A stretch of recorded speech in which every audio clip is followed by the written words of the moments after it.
Nubook 1, From Then to Now, Part 24. "Hello, Goldie," she said, with her sweet voice. "You are making good progress. The guides are taking care of the preparations for you to meet the people who will okay your new life as a teacher. There is nothing that you have to consider, so try and relax, because all of us on this side are working to make sure that things will turn out for the better. There will be a few bumps, but they will be good lessons for you as you go along," she said. "Okay," I said, as I just sat and stared out over the ocean. Shis sat by me and put her arm around me. "There is no one like you on earth, Goldie.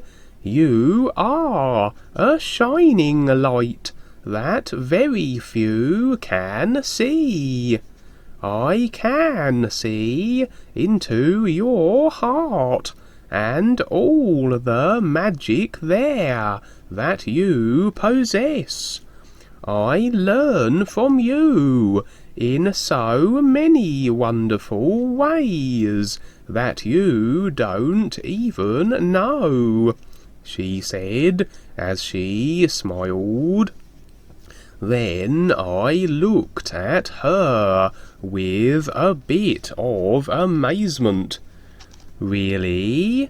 I said. "I never knew that." "Of course you didn't, because your heart is pure, and your only intent is like the sun above, to shine on all without the wanting or needing of anything. You make my life sing. Being with you is a joy. You will work for everything in your life and give it all away, no matter what the cost. The earth people only want their share of what they are working for, and then they want more to continue on their temporary positions. They don't have the awareness to see the real value life is. They don't understand that they could have their personal life and at the same time have a real freedom that outshines the sun they live under. You have the great heart, and most of all, the great intent, because you care about what is real. You care about everything enough to let it be as it will be," she said. "You must be telling me all this, because I have never really considered all the things you are saying," I said. That's because you are living the beingness that life is. This is why the real guides want you. You are far beyond the intellectual mind and all that it thinks of itself. You are a selfless person, a real benefit to all that very few will understand or recognize. You do not have the ego like the common man. You are a beautiful person, but you do not see yourself as such. You only see the reality that is your very being, that will allow you to have a freedom from all the drudgery of the earth when you are finished with what you have to do. She said, I love to hear what you have to say, Shiz. Not because it's about me, but by listening to you, I gain such an insight into so many wonders that seem to be realized from your very presence. I said, you and I know how to universally share what we are in our hearts. I know how awkward you feel as you are going through what you have to on earth. That's because the lower part of yourself is not the same as you are here. When I was on earth, I had many hard lives, just like everyone else. The real guides want others to know about the higher worlds, so that they can experience the beauty that life really is. The earth is a sad place compared to where we are now. There is no belief or educational system that can save a person from the decisions they make. The present and future systems on the earth will continue to teach people the incorrect way to find real happiness. You will teach what others can't even dream of. There will be those who will listen, and you will see their hearts open up and blossom like yours has. She said, I wanted to stay longer, but I could feel the pull of the personal self wanting to draw me back to its own little place. I was soon back on the earth, and I could see the faint light of day soon appearing through the window of Rosa's room. She was still sound asleep. So I just lay there for a while until she decided to get up.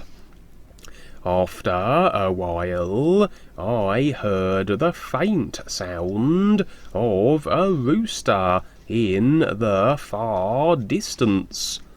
It took me by surprise, because I didn't expect to hear a rooster this close to town.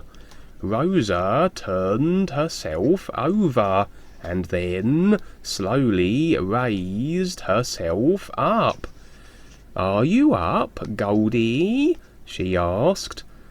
"I am not up, but I am awake," I said, with a little laughter to wake myself all the way up. She got up and dressed herself while I waited. Then I got up and put myself together. It was still early, so we just sat for a while and drank some water as we relaxed.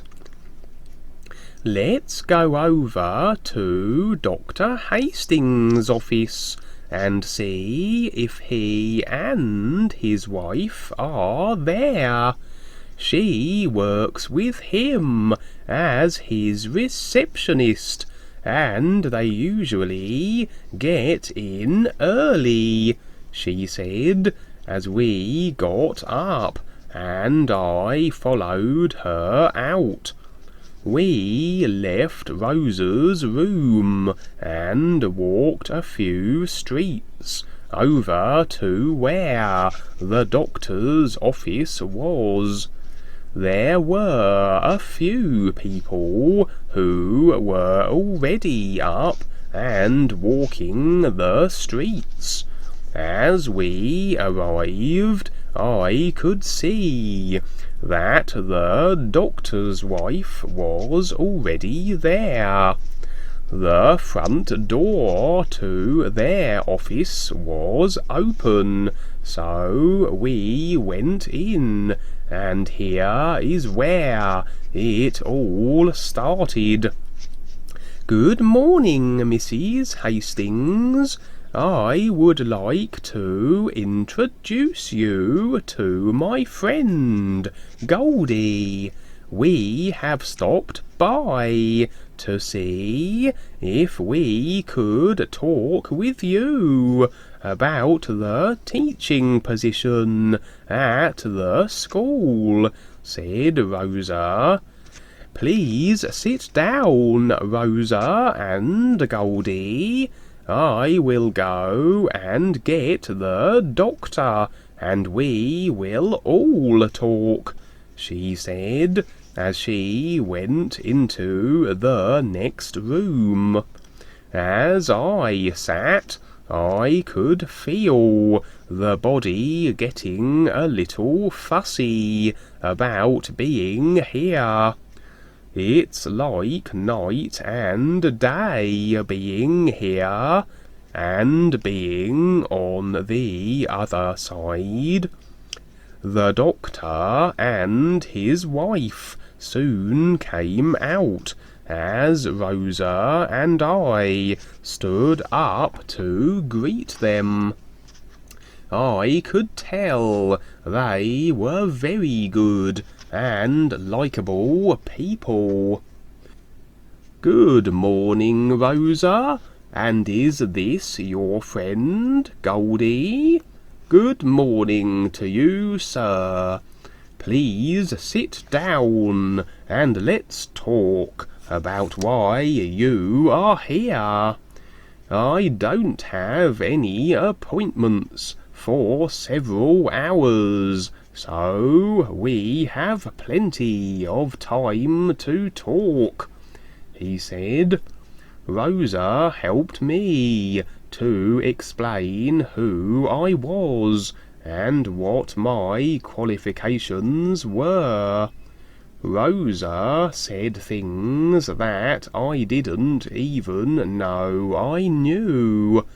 After about an hour or so, we all shook hands and agreed for a trial period for me to teach the school children. As I was walking out, I had to ask her, "You said some pretty interesting things in there about me, Rosa," I said. "I can tell you really care." "I know, Goldie, I know what you're thinking. And I also know that all of us need help at times, and this is your time. I already know what they wanted to hear. I would help Sonia with the school at times, because we always had fun together, and I love the children too. When Sonia first started, I was already working at the store, and I remember when the other teacher left. The situation was similar to now. Sonia had never taught before, but she really wanted to, and I already knew the doctor and his wife, so I helped convince them to give her a try. It was a real struggle for her at first, but she kept at it until she became so well liked and looked up to. The first year was the hardest for her, because she was not a real educated person, but she has a wonderful heart that always finds a way to make things come out the way they should. I can tell that you were rather uncomfortable with the meeting. I could see myself in you when I first applied for the job at the store, but I wanted to learn, and so I went past my fears," she said. "You are a fine person, Rosa. I am so glad to know you. What you did took a lot of courage.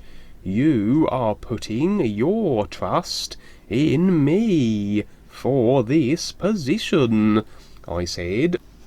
"I can see that you are the type of man that can do anything, Goldie.